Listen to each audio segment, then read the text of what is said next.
नमस्कार दोस्तों, Lucknow study campus पर आप सभी का स्वागत है। दोस्तों, आज यह ग्रामीण परिवेश का पार्ट 8 है। तो दोस्तों चलिए देर न करते हुए वीडियो को शुरू करते हैं। दोस्तों, पहला प्रश्न है, किसने कहा था कि सामाजिक संस्थाएं सामान्य इच्छा से स्थापित अभिमति प्राप्त संगठित मानव संबंधों का समूह है?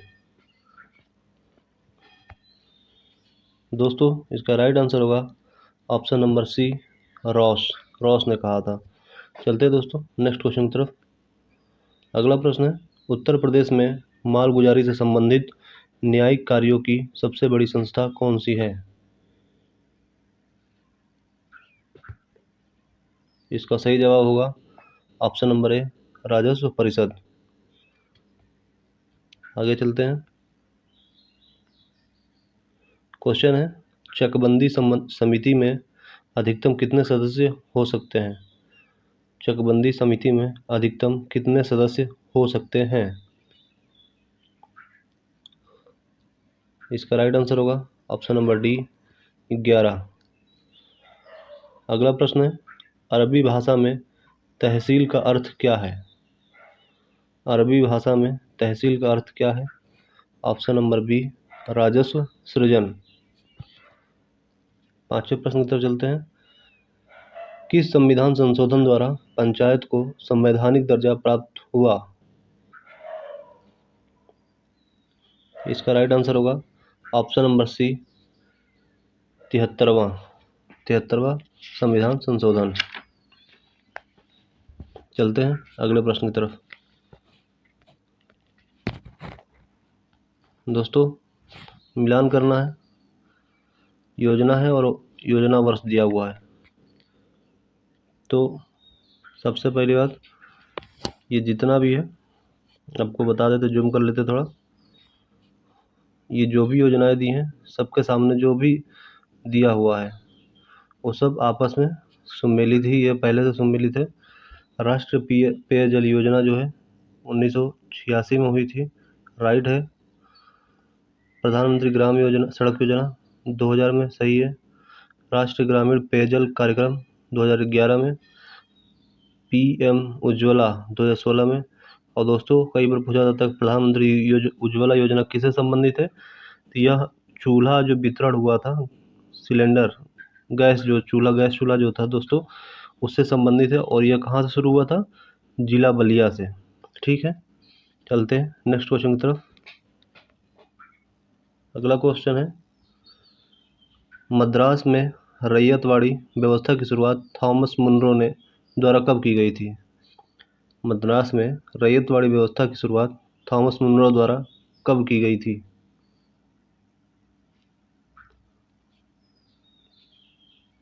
इसका सही जवाब होगा ऑप्शन नंबर ए, 1792 में की गई थी। दोस्तों, अगला प्रश्न है, उत्तर प्रदेश में कितने सस्य जलवायु क्षेत्र में विभाजित है? उत्तर प्रदेश कितने सस्य जलवायु क्षेत्रों में विभाजित है? सही जवाब होगा क्वेश्चन नंबर 9, सॉरी दोस्तों, ऑप्शन डी, आंसर 9 होगा। ठीक है, चलते हैं अगले प्रश्न की तरफ। हैंडबुक ऑफ एग्रीकल्चर कहाँ से प्रकाशित होती है?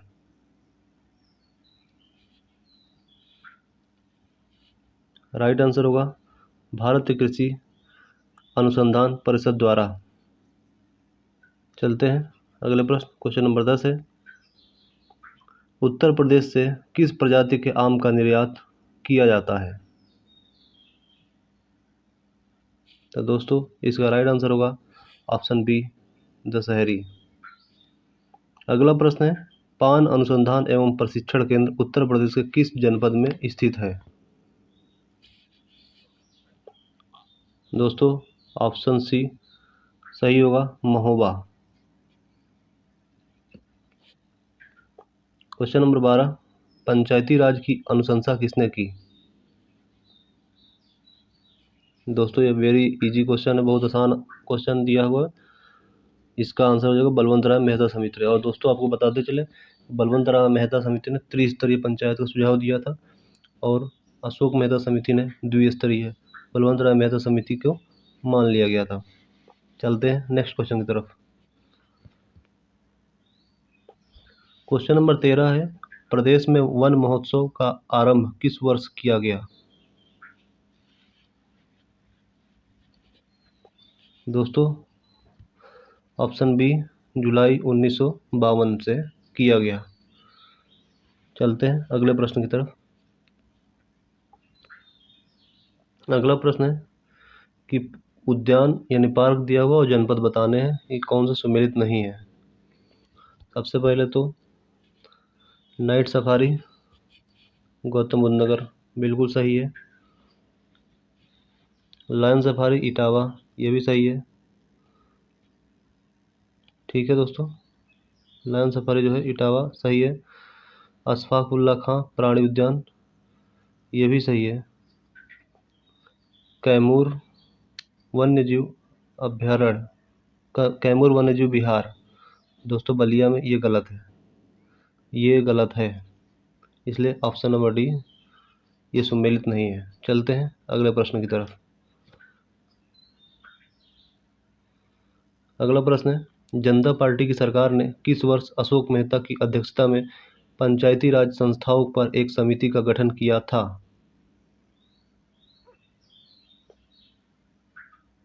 दोस्तों इसका सही जवाब होगा ऑप्शन नंबर ए दिसंबर 1977 में। अगला प्रश्न है, निम्नलिखित जनपदों में लाल मिट्टी कहाँ नहीं पाई जाती है?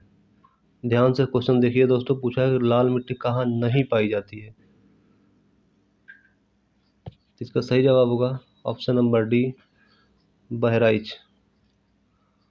अगला प्रश्न, इसमें भी एक असत्य को पहचानिए कौन सुमेलित सही से नहीं है।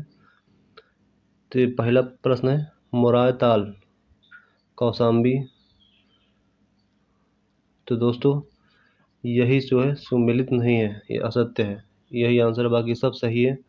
प्रतापगढ़ मथुरा जिरगो जलाशय ये सब सही है, लेकिन मोराय ताल जो है यह कौशाम्बी में नहीं है।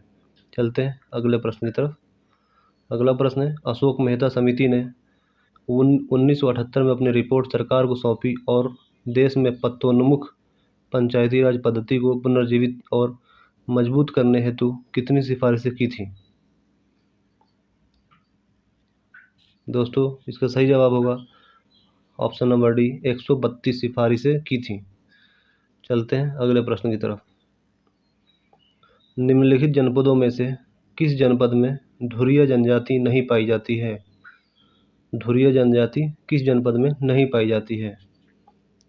तो दोस्तों इसका सही जवाब होगा option number D Lalitpur. Lalitpur में धुरिया जनजाति नहीं पाई जाती है।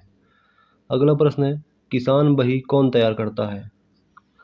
किसान बही कौन तैयार करता है? तो दोस्तों आप जिसका पेपर देने जा रहे हैं लेखपाल, लेखपाल तैयार करता है किसान बही।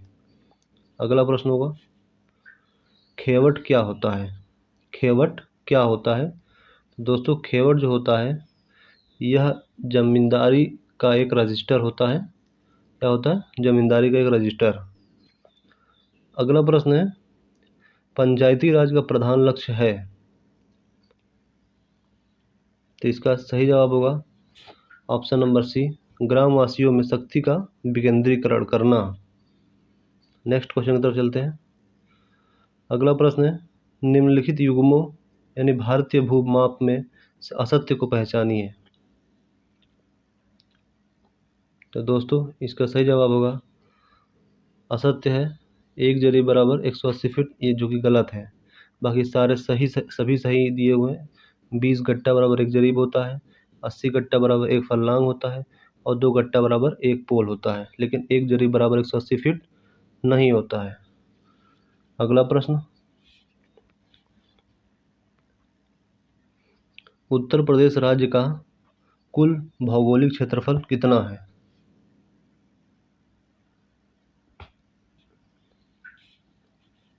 दोस्तों ऑप्शन नंबर बी 2,40,000 2,40,000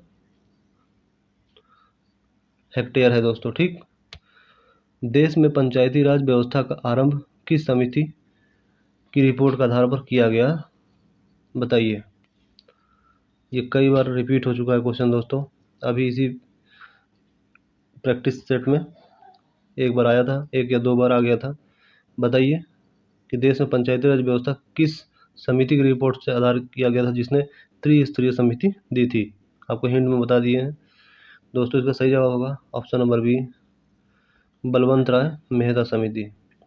तो दोस्तों, अगर वीडियो पसंद आई हो तो प्लीज़ चैनल को लाइक कर दीजिएगा, शेयर कर दीजिएगा और दोस्तों में शेयर कर दीजिएगा तथा चैनल सब्सक्राइब कर लीजिए। तो आज की इस वीडियो में बस इतना ही। जय हिंद, जय भारत।